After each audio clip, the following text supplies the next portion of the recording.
des petits updates si j'y arrive, hein, mais peut-être à tout à l'heure.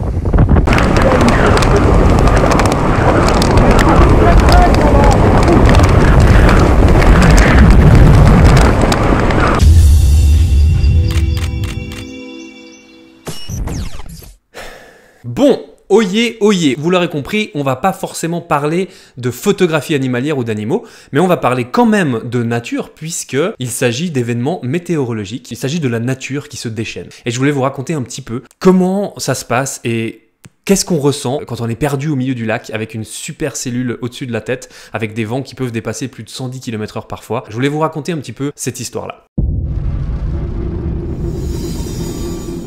Alors, qu'est-ce que le Bol d'Or Mirabeau? C'est une régate, une course de bateau. C'est la plus grande, la plus importante régate en bassin fermé au monde. Donc c'est un événement plutôt important pour la région. Il y a plus de 500 bateaux qui s'affrontent sur le lac Léman, au départ de Genève jusqu'au Bouvray, aller-retour. Pour les plus rapides, ça peut se situer entre une dizaine et une quinzaine d'heures, et les autres parfois plus de 24 heures pour pouvoir faire l'aller-retour. Et là, j'ai été engagé par une boîte de production qui s'appelle 4AM, qui s'occupe de retransmettre en streaming et en live la course sur internet, m'engage en tant que caméraman pour justement être sur l'eau et filmer les bateaux au plus près. Ça, c'était ma mission, et je la connais bien puisque ça fait à peu près 5-6 ans que je fais chaque année cette course Bol d'Or. 10 h du matin, le temps était dégagé, il y avait quelques nuages résiduels mais bon, un jour d'été complètement normal, un peu de vent, les spies pouvaient être sortis et les bateaux pouvaient faire un joli départ. Donc comme d'habitude, je me prépare, je prépare mon matériel, je commence à aller au point de rendez-vous pour l'hélicoptère, je m'installe, on décolle et là on commence à filmer le départ de la régate.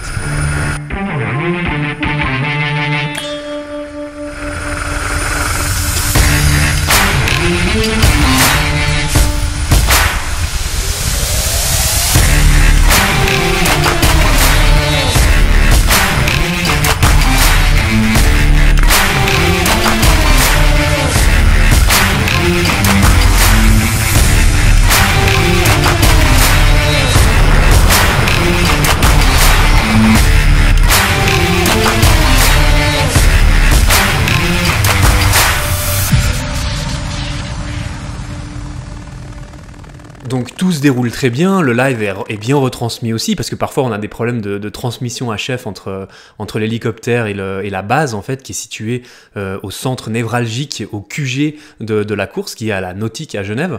Et voilà, là ça se passait nickel. On a fait notre petit tour en hélicoptère, nos petits plans, etc. avec mon collègue photographe. Et là il était temps donc de se poser et de rejoindre le bateau qui allait m'amener sur les premiers D35, les premiers catamarans qui étaient déjà en tête de la course. La course se déroule très bien, il y a du vent, c'est une très bonne journée, comme le matin, un petit peu de nuages, mais de manière générale assez dégagé. Et plus on avançait dans la journée, plus on commençait à confirmer l'orage du soir. Alors c'était prévu déjà depuis la veille qu'il allait certainement avoir des orages de chaleur le soir. Les concurrents le savaient, l'organisation de la course le savait aussi. Ça fait complètement partie d'un sport qu'on pratique en pleine nature. On avait estimé à peu près l'avoir dessus en fin de journée. Moi, faut bien savoir que j'y connais pas grand chose en voile, je suis même pas un amateur, hein. J'y connais, en fait, en vrai dire, j'y connais rien en voile. C'est vraiment par rapport à ces années de Bol d'Or et pour filmer des courses que je commence un peu à comprendre un peu le jargon du truc. Mais donc, en gros, ce que je comprends, c'est que chaque navigateur prend la décision d'adopter telle ou telle stratégie. Est-ce qu'on affale les voiles avant l'orage? Est-ce qu'on essaye de contourner l'orage? Est-ce qu'on essaie d'utiliser les vents aussi pour du coup aller plus vite et gagner de la place? Plein de stratégies commencent à se mettre en place sur les bateaux, et jusque-là, il n'y avait pas de souci. Plus on avançait, plus on approchait de la zone perturbée et plus on commençait à voir sur les bas-côtés et sur les côtes les avis de tempête. En fait, sur les ports, il y a des sortes de gyrophares orange et en fonction de la fréquence, on peut savoir si la tempête est plus ou moins forte, etc. Et là, on commençait à voir tous les feux s'allumer et petit à petit, on commençait à recevoir sur nos téléphones aussi des images, des premières images en fait de la tempête qui avait déjà frappé la ville, qui avait déjà frappé Genève en milieu d'après-midi. Et là, on commence un petit peu à se dire... Ok, ça va être chaud parce que les images qu'on reçoit, c'est vraiment des images impressionnantes.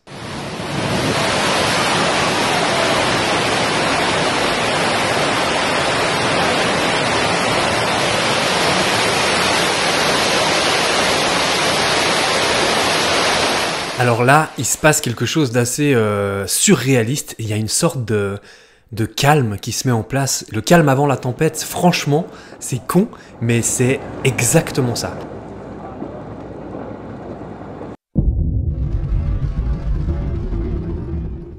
Donc, nous voyons au loin notre super cellule qui commence à nous arriver dessus. Et là, on se dit, accrochez-vous, ça va secouer. Bon, je vous fais des petits updates si j'y arrive, hein, mais ça va me prendre très cher. Alors, peut-être à tout à l'heure. Ensuite, ben, ça va très vite. Il y a les premiers vents qui commencent à arriver. On commence à sentir un peu la pluie et la grêle qui arrivent.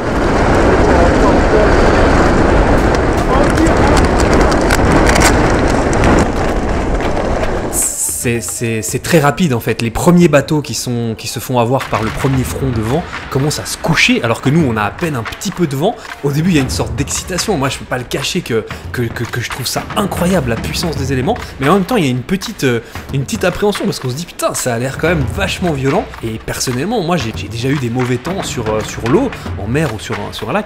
Mais là on se dit putain ça va taper vraiment violent. Tout le monde commence à se coucher sur le bateau. Moi j'essaye tant bien que mal de tenir ma caméra pour tenir les plans. À ce moment-là, je n'ai aucune idée si je suis encore en live ou pas, mais tant pis, je continue de filmer.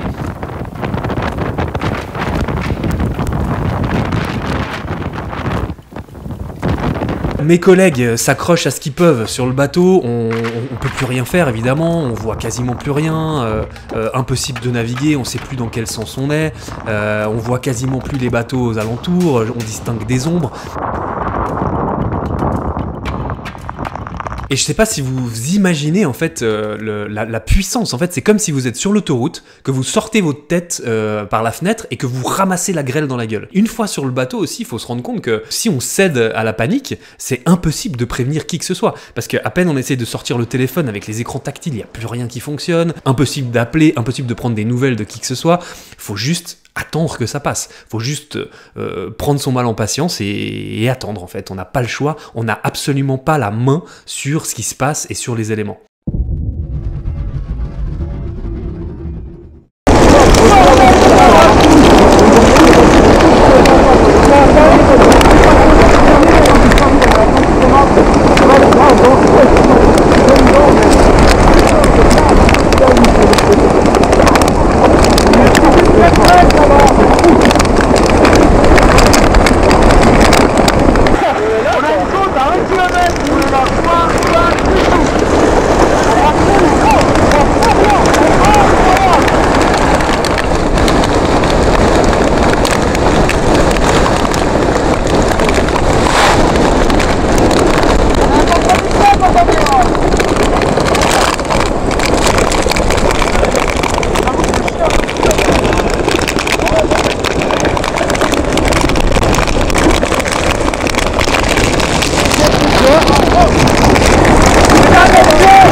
Donc voilà, on essaye de faire ce qu'on peut, on essaye de garder les yeux ouverts, de garder les yeux ouverts aussi sur nos collègues, si personne tombe à l'eau, etc. Mais bon, faut pas non plus dramatiser, faut pas non plus paniquer pour rien non plus, parce que faut pas oublier qu'on est quand même dans un lac fermé. Ça veut dire que à partir du moment où on tombe à l'eau, on n'a pas de risque de se retrouver au large dans l'océan. On va de toute façon croiser un bateau. Faut pas oublier non plus que c'est le moment de la journée et de l'année où il y a pratiquement le plus de bateaux sur le lac, donc le plus de sauveteurs aussi et de surveillant, donc tous ces éléments-là, c'est à prendre en compte aussi pour essayer de garder son calme. On est en plein été, en pleine journée, donc on risque pas d'être en hypothermie tout de suite en 4 minutes. Il y a plein d'éléments comme ça, on va dire entre guillemets, positifs qu'il faut garder à l'esprit pour éviter de justement perdre son sang-froid. Après la tempête, il y a commencé à avoir des gros creux dans le lac, des creux de presque 2 mètres. On a commencé à voir petit à petit apparaître une quantité de bateaux retournés, des coques à l'envers, des mâts cassés. Il y a eu énormément de casse matérielle, et là le but pour nous, à ce moment-là, c'était d'essayer de se rapprocher des bateaux pour voir s'il y avait personne à l'eau. Tous sur le bateau ou quoi? Vous les voyez? C'est chaud là. La police était rapidement sur place, les sauveteurs très rapidement sur place aussi, et tous les autres bateaux qui n'avaient pas subi de dégâts étaient là pour essayer d'aider les autres.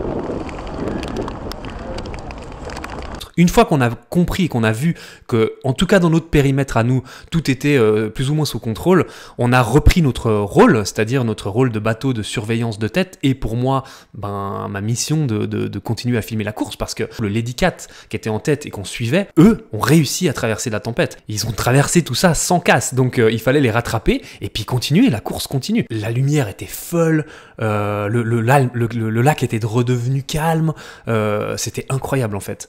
Donc le Lady Cat est arrivé proche de la ligne d'arrivée, on a fini notre mission, et la conclusion de tout ça, c'est qu'en fait, chaque navigateur a pris ses responsabilités, a pris des décisions. Ceux qui ont essayé de pousser un petit peu plus loin, eh ben, malheureusement, ont eu de la casse. Ceux qui ont joué la prudence ont réussi à passer.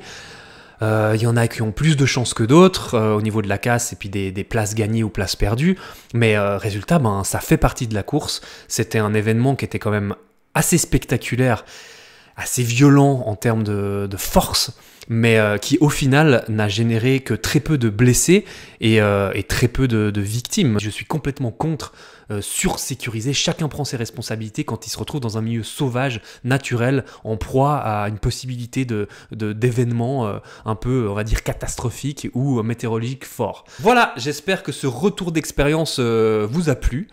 C'est un peu différent, mais je trouve que c'est aussi cool de partager ce genre d'expérience quand on les vit. Et on les vit pas non plus toutes les semaines, donc voilà, je pensais que ça pouvait être cool.